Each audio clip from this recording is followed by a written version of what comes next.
গত 24 ঘন্টায় আমেরিকার 7টি এয়ারক্রাফটকে ধ্বংস করে ইরান প্রমাণ করলো ইরান কেবলমাত্র অফেন্সিভে এই মুহূর্তে পৃথিবীর সবচেয়ে শক্তিশালী রাষ্ট্র নয়, ডিফেন্সিভেও।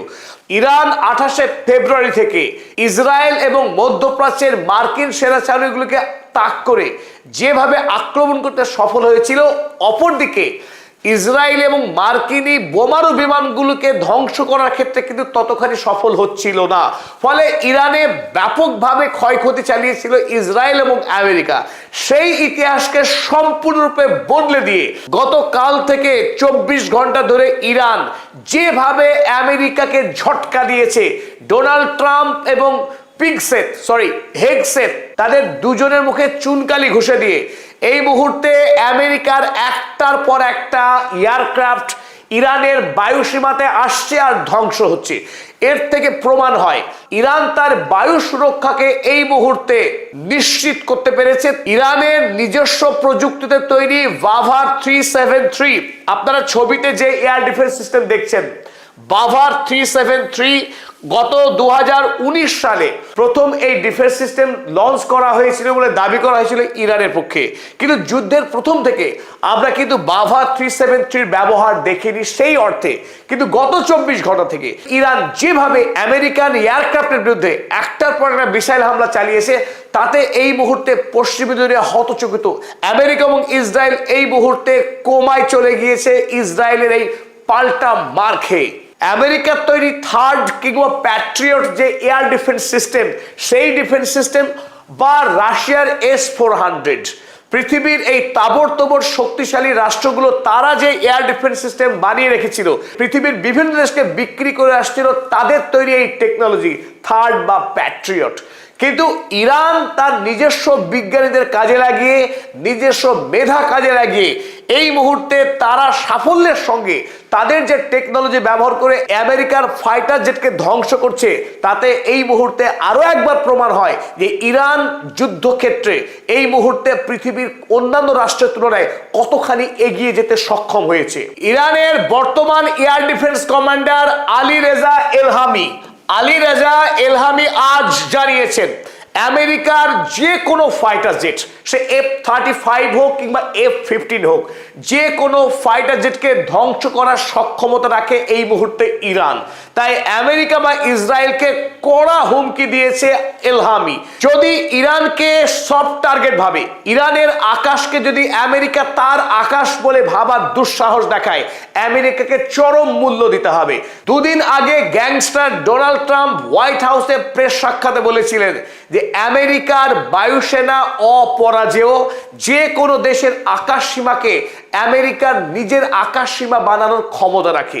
ইরানের আকাশ সীমা আমেরিকার বায়ুসেনার দখলে বলে গর্ব করেছিল হেগসেট। সেই হেগসেট এবং ডোনাল্ড ট্রাম্পকে এমন ভাবে পিটিয়েছে ইরান, একটার পর একটা এয়ারক্রাফটকে 24 ঘন্টার মধ্যে নামিয়ে ভূপাতিত করে দেখালো যে ইরান কেবলমাত্র আক্রমণে নয়, ইরান প্রতিরক্ষাতেও সমানভাবে শক্তিশালী হয়ে উঠেছে।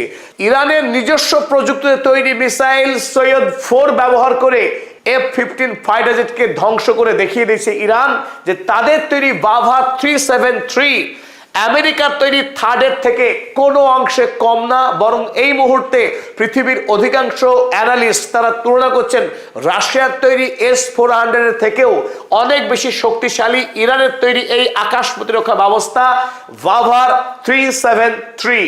তাই এই মুহূর্তে ইরান যুদ্ধের ময়দানে আরো অনেকখানি এগিয়ে গেল।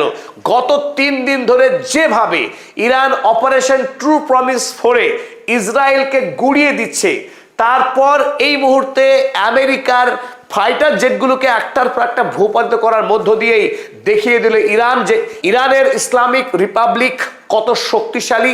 ইরানি ইসলামিক রিপাবলিকের কিছু নেতা শহীদ হলেও ইরানকে শহীদ করা সম্ভব না।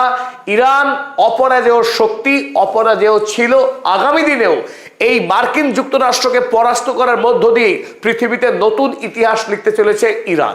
গল্পের সূত্রপাত হয় গতকাল দুপুর বেলা। আমেরিকার একটি ফাইটার জেট F-15E ইরানের কোহগিলীয় প্রদেশে দেখা যায়। আর সেই ফাইটার জেটকে তৎক্ষণাৎ আক্রমণ করে ইরানের বায়ু প্রতিরক্ষা ব্যবস্থা ভাভা 373 সৈয়দ 4 মিসাইল দিয়ে। ফলে মুহূর্ত মধ্যে যখন এই ফাইটার জেট আক্রান্ত হয় এই প্রদেশে, সেই সময় এই ফাইটার জেটের দুজন পাইলট ছিলেন। দুই পাইলটই তৎক্ষণাৎ তারা ফাইটার জেট থেকে লাফ দিয়ে বাঁচতে সক্ষম হয়। তাদের মধ্যে একজন এই কুয়েতের জল সীমানায় এসে পড়েন। তাকে তৎক্ষণাৎ মার্কিন যে সেনাবাহিনী ছিল তার প্রহরায়, তারা তাকে উদ্ধার করে নিয়ে কুয়েতের মার্কিন ঘাঁটিতে চলে আসে। কিন্তু অপর একজন সেনা প্রাণে বেঁচে যায়। অপর সেই মার্কিন পাইলট তিনি এই কোহগিলুয়ে প্রদেশের কোনো একটা জায়গায় গিয়ে ল্যান্ড করেন। তাকে মার্কিন সেনারা কোনোভাবে উদ্ধার করতে পারেনি। সেই জীবিত পাইলটকে উদ্ধার করবার জন্য আমেরিকা মরিয়া হয়ে ওঠে এবং দফায় দফায় এয়ারক্রাফট পাঠানো হয় এই কোহগিলুয়ে প্রদেশে, যাতে করে জীবিত অবস্থায় কোনোভাবে আমেরিকা উদ্ধার করে নিয়ে যেতে পারে। ফলে আমেরিকা যে আশঙ্কা করছে এই মুহূর্তে তাদের গোপন খবর যাতে ইরানের হাতে না চলে আসে, সেই দিক থেকে মার্কিন যুক্তরাষ্ট্র সর্বোচ্চ চেষ্টা করেছে তাদের পাইলটকে ফিরিয়ে নিয়ে যাওয়ার। কিন্তু যতগুলো এয়ারক্রাফট উদ্ধার করতে এসেছিল এই কোহগিলুয়ে প্রদেশে, প্রত্যেকটি এয়ারক্রাফটকে ইরান সফলভাবে ধ্বংস করেছে। আর তারপর ইরান সরকারের পক্ষে ওই পাইলটের মাথার দাম ঘোষণা করা হয় 60,000 ইউএসডি। ইরানি সরকারের ঘোষণা এই টাকার পরিমাণ এত ব্যাপক যে ইরানের 3টি প্রদেশের মানুষ, যথা খুজেস্তান, চাহারমহল এবং কোহগিলুয়ে প্রদেশের মানুষ, তারা একসঙ্গে হয়ে এই মুহূর্তে এই কোহগিলুয়ে প্রদেশের জঙ্গল মরুভূমিকে এক করছে। লক্ষ লক্ষ মানুষ যে কোনো মূল্যে তারা খুঁজে বার করতে চাইছে সেই মার্কিন সেনাকে জীবিত অবস্থায়। তারা যদি ইরান সরকারের হাতে তুলে দিতে পারে ওই মার্কিন পাইলটকে, তাহলে ইরানের জন্য হবে মহা প্রাইজ। কারণ এই মুহূর্তে মার্কিন সেনার কাছে কি কি ইন্টেলিজেন্স রয়েছে ইরানের বিষয়ে, সমস্ত কিছুই ইরান জেনে নিতে পারবে।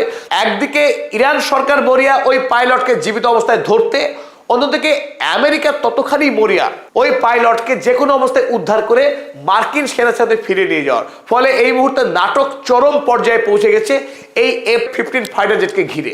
ইরান যে মার্কিন পাইলটের মাথার দাম ঘোষণা করেছে সেই খবর আমেরিকার সবচাইতে নামি কাগজ ওয়াল স্ট্রিট জার্নালেও বেরিয়েছে ইতিমধ্যে।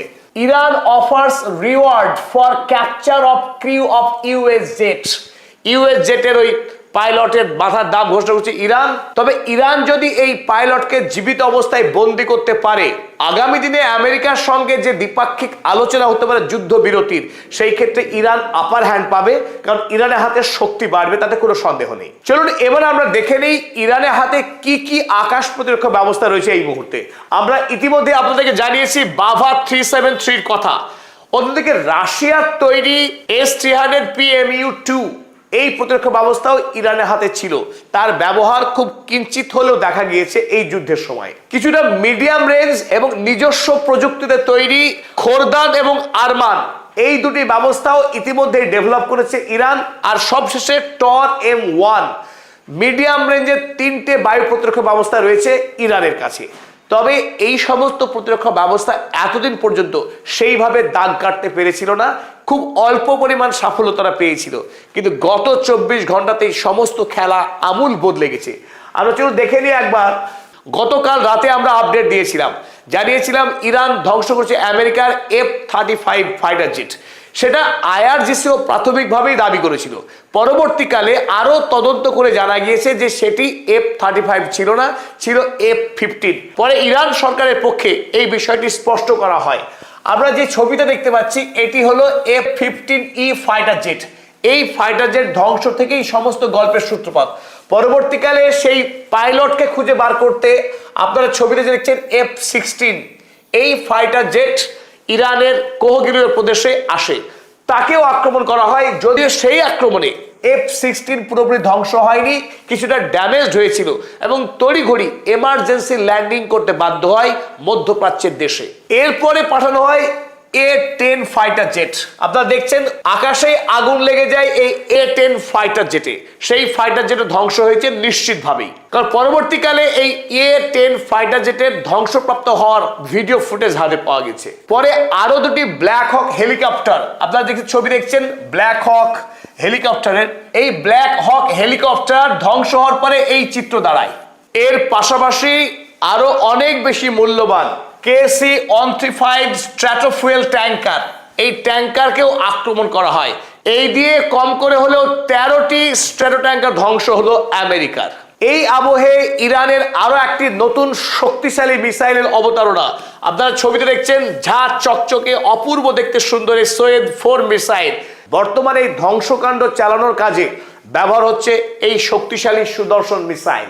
এয়ারক্রাফটের পাশাপাশি ইরান দেখিয়েছে আমেরিকার স্টেলথ টেকনোলজিতে তৈরি ক্রুজ মিসাইল। সেই ক্রুজ মিসাইলকেও ইন্টারসেপ্ট করেছে, তারপর চেন দিয়ে বেঁধে রেখেছে। দেখুন, আজকে আমেরিকার তৈরি এই ক্রুজ মিসাইল ইরানকে আক্রমণ করে ছোড়া হয়েছিল, সেই মিসাইলকেও সৈয়দ 4 মিসাইল দিয়ে ধ্বংস করে দেওয়া হয়েছে।